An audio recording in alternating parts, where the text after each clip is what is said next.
Papalapit pa nga po ito ng papalapit sa ating kalupaan at ayon sa ating forecast track, ito ay posibleng maglandfall sa southern portion ng Surigao del Sur ngayong gabi. At kung mas babagal pa ito, ay posible rin na bukas ng umaga yung landfall niya.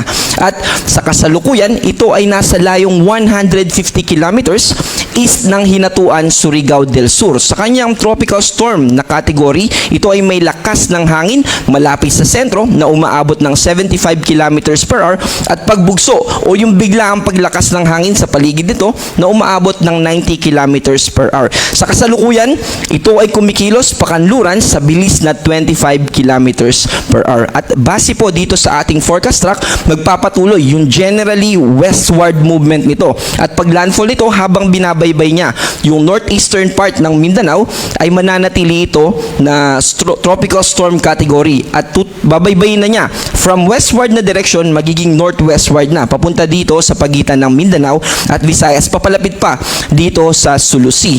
Dito po yan sa pagitan ng Visayas and Mindanao at ang good news po dito ay mas hihina pa ito as early as Saturday morning. From tropical storm, ito ay mas hihina pa into tropical depression at kapag nangyari po ito, malilift na o aalisin na po natin yung mga nakataas na signal number 2 dito sa ating issuance at signal number 1 na lamang yung matitira and eventually by Sunday ng hapon, ito ay magiging low pressure area na lamang. Kaya mas mababawasan na yung impluensya nito pareho sa lakas ng hangin at sa lakas din ng mga pagulan na posibleng dalhin nitong si Bagyong Basyang.